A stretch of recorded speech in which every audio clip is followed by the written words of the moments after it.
ఇక్కడ అసలు ప్రజాస్వామ్యం అనేటువంటిది ఎక్కడ స్టార్ట్ అయింది? సో దీని గురించి మనం ఇప్పుడు డిస్కస్ చేసుకున్నాము. జనరల్గా ఓల్డెన్ డేస్లో మనం ఏన్షియంట్ కాలం మనం చూసినట్లయితే, నార్మల్గా జనరల్గా మనం డిస్కస్ చేసుకున్నట్లయితే మొత్తం అంతా కూడా ప్రపంచం అన్ని చోట్ల ఆల్మోస్ట్ ప్రజాస్వామ్యం అనేటువంటిది లేనే లేదు. అంతా కూడా రాచరికమైనటువంటి ఒక పరిపాలన అనమాట. అంటే రాజే సార్వభౌమాధికారి అనమాట.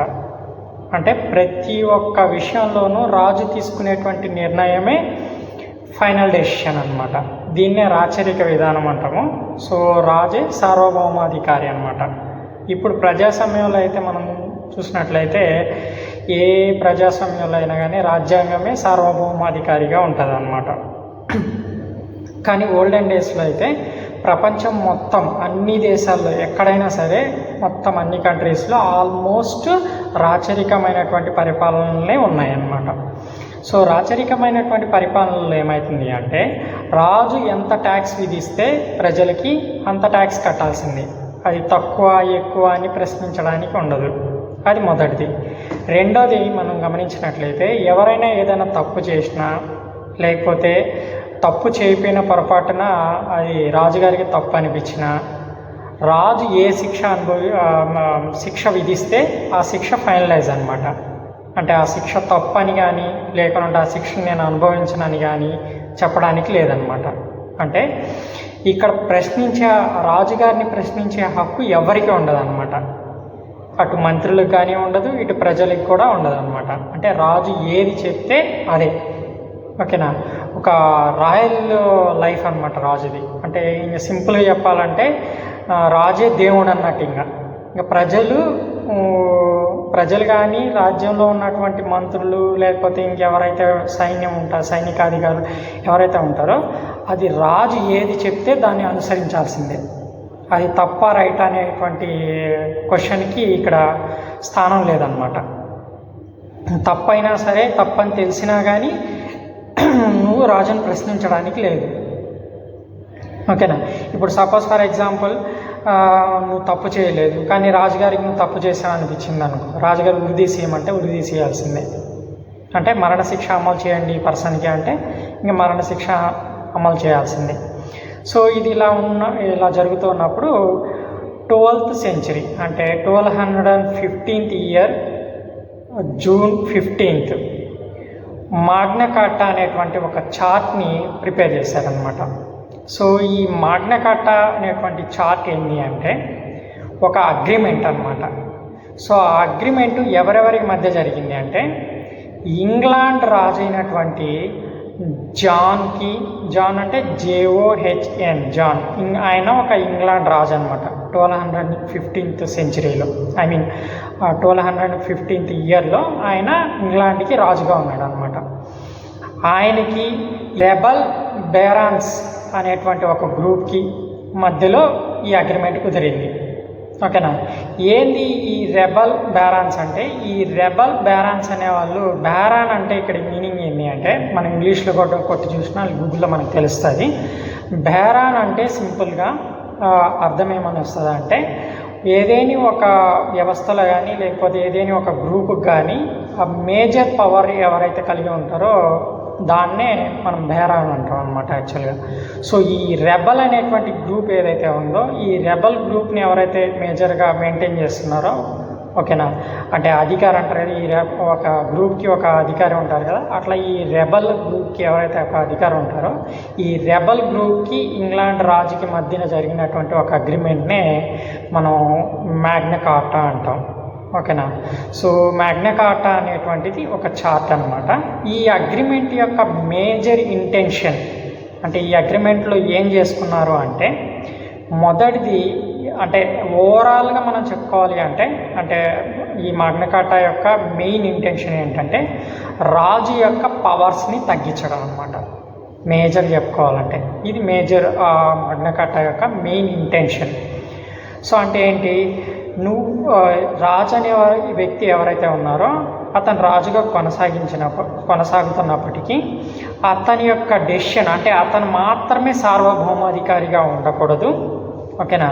అంటే ప్రజలకు కూడా వాళ్ళ యొక్క కష్టంతో పాటు వాళ్ళు వాళ్ళ సైడ్ న్యాయం ఉంటే అంటే రాజుని ప్రశ్నించే హక్కుని, ఓకేనా, వాళ్ళ సైడ్ నుంచి వాళ్ళ వాదన వినిపించడానికి హక్కును కలుగజేస్తూ దీంట్లో మెన్షన్ చేశారనమాట. ఒక అగ్రిమెంట్ చేసుకున్నారు. సో ఈ అగ్రిమెంట్లో మెయిన్గా ఏమేమి ఉన్నాయంటే, మొదటి ట్యాక్స్ ఇష్టానుసారంగా విధించకూడదు ప్రజలపైన. అంటే రాజు సార్వభౌమాధికారి అయినప్పటికీ కూడా ప్రజలపైన ట్యాక్స్ అనేటువంటిది ఇష్టానుసారం విధించడానికి లేదు. ఓకేనా, అంటే ఒక సిటిజన్, అంటే ఇంగ్లాండ్లో ఉన్నటువంటి ఒక వ్యక్తి యొక్క ఆదాయ వ్యయాలను ఆధారంగా చేసుకొని, అంటే ఒక పర్సన్కి, ఒక వ్యక్తికి, ఇంగ్లాండ్లో ఉన్న ఒక వ్యక్తికి ఎంత ఆదాయం వస్తుంది, అతనికి ఎంత ఖర్చు ఉంది, ఆదాయ వ్యయాలను బేస్ చేసుకొని ట్యాక్స్ విధించాలి ప్రజలపైన రాజుగారు. అంతేగాని రాజుగారు తన ఇష్టానుసారంగా ఎంత ట్యాక్సెస్ అంటే అంత ట్యాక్సెస్ విధించడానికి వీల్లేదు. అలా విధిస్తే ఏమవుతుంది అంటే పేద ప్రజలు కట్టడానికి కష్టపడుతున్నారు కాబట్టి ఇది చేయడానికి వీల్లేదు. రెండవది ఏంటి అంటే, ఎప్పుడైనా ఏదైనా ఒక విచారణ జరిగినప్పుడు ఒక పర్టికులర్ వ్యక్తిని నేరస్తుడిగా రాజుగారు నిర్ణయించినప్పటికీ ఆ వ్యక్తికి, సదరు వ్యక్తి ఎవరైతే నేరస్తుడిగా డిసైడ్ చేశారో ఆ వ్యక్తికి కూడా తన సైడ్ నుంచి వాదనలు వినిపించుకునేటువంటి అవకాశాన్ని రాజు ముందు పర్టికులర్ పర్సన్కి ఇవ్వాలి. ఇది రెండవది. ఇక మూడవది ఏంటి అంటే రూల్ ఆఫ్ లా. అంటే ఏదైతే లాని మీరు అమలు చేస్తున్నారో ఒక సమాజంలో, అంటే రాజ్యంలో, ఆ రూల్ ఆఫ్ లా, అంటే రాజ్యంలో ఏదైతే ఒక రూల్ ఆఫ్ లాని మీరు తీసుకొస్తారో ఆ రూల్ ఆఫ్ లా అనేటువంటిది, అంటే ఏదైతే లాని తీసుకొస్తారో ఆ లా అనేటువంటిది అందరికీ సమానంగా అప్లికేబుల్ అవ్వాలి. అంటే ఇప్పుడు మీరు రాజ్యంలో ఉన్నటువంటి పెద్ద పెద్ద అధికారులు ఎవరైతే ఉంటారో, మంత్రులు కానీ, సైనిక అధికారులు కానీ, ఇట్లాంటి వాళ్ళు ఉంటారు కదా, ఇప్పుడు వాళ్ళకు ఒక రకంగాను ప్రజలకు ఒక రకంగాను లాని అమలు చేయకూడదు. తప్పు ఎవరు చేసినా తప్పే, అది ప్రజలకైనా ఒకే రకమైన శిక్ష ఉండాలి. రాజు తరపు నుంచి ఎవరైనా బంధుమిత్రులు ఉన్నప్పటికీ, లేకుంటే పెద్ద పెద్ద అధికారాల్లో ఉన్నటువంటి అధికారులు ఉన్నప్పటికీ వాళ్ళకు కూడా ఆ లాని ఈక్వల్గా అప్లై చేయాలి. అంటే ఏదైతే లా ఉంటుందో అది అందరికీ ఈక్వల్గా ఉండాలి. దాన్నే మనం రూల్ ఆఫ్ లా అంటాం అనమాట. సో ఈ రూల్ ఆఫ్ లాని మీరు అమలు చేయాలి. కొన్ని ఇండివిజువల్, అంటే ప్రతి ఒక్క పర్సన్కి కూడా కొన్ని రైట్స్ని ఇవ్వాలి. అంటే లైక్ ఇప్పుడు ప్రజాస్వామ్యంలో ఫండమెంటల్ రైట్స్ ఎట్లయితే ఉంటాయో అట్లా ఇండివిజువల్ రైట్స్ని ప్రతి ఒక్క పర్సన్కి ఇవ్వాలి రాజ్యంలో. ఓకేనా, అంటే ఒక వ్యక్తి రాజ్యంలో జీవించడానికి కావాల్సినటువంటి హక్కులు ఏవైతే ఉంటాయో ఆ హక్కుల్ని ప్రజలందరికీ మీరు కల్పించాలన్నమాట. లైక్ ఫండమెంటల్ రైట్స్ లాగా కొన్ని నిబంధనలను తయారు చేసుకొని దాన్ని ఒక చార్ట్ రూపంలో ప్రిపేర్ చేశారనమాట. అంటే చార్ట్ రూపంలో, అంటే ఇప్పుడు స్టూడెంట్స్ ఏదైనా పేపర్ ప్రజెంటేషన్ ఇవ్వడానికి చార్ట్ని తయారు చేస్తారు కదా, అట్లా అప్పట్లో క్లాత్ మీద ఒక చార్ట్ని రాశారనమాట. దాంట్లో ఈ కండిషన్స్ అన్నీ రాశారు. ట్యాక్స్ విధానంలో మార్పులు ఉండాలి, ఆదాయ వ్యయాలను బట్టి ట్యాక్స్, రూల్ ఆఫ్ లాని అమలు చేయాలి. మూడోది, ఏదేమి తప్పు జరిగినప్పుడు శిక్ష విధించేటువంటి వ్యక్తి ఎవరైతే ఉంటారో ఆ వ్యక్తికి తన వాదనని వినిపించుకునేటువంటి అవకాశాన్ని మీరు కల్పించాలి. ఇకపోతే ప్రతి ఒక్క పర్సన్కి ఇండివిజువల్ రైట్స్ అనేటువంటివి ఉండాలి. ఇలా కొన్ని నిబంధనలు రాస్తూ ఆ నిబంధనలన్నింటినీ ఆ చార్ట్లో ఉంచారు. ఆ చార్ట్ని మనం ఇక్కడ మ్యాగ్నా కార్టా అని అంటాం అనమాట. యాక్చువల్గా ఈ మ్యాగ్నా కార్టా అనేటువంటిది ఎప్పుడు తయారు చేయబడిందంటే జూన్ 15, 1215 ఇయర్లో ఇంగ్లాండ్ రాజు అయినటువంటి జాన్కి అండ్ రెబల్ గ్రూప్కి మధ్య జరిగినటువంటి ఒక అగ్రిమెంట్నే మనం మ్యాగ్నా కార్టా అని అంటాము. ఇది ఎప్పుడైతే ఈ మ్యాగ్నా కార్టా అనేటువంటిది రాయబడిందో ఇందులో ఉన్నటువంటి రూల్స్ ఏవైతే ఉన్నాయో ఈ రూల్స్ అన్నీ ఆ పక్కన ఉన్నటువంటి అన్ని రాజ్యాలకి క్రమేపీ విస్తరించడం ప్రారంభించిందనమాట.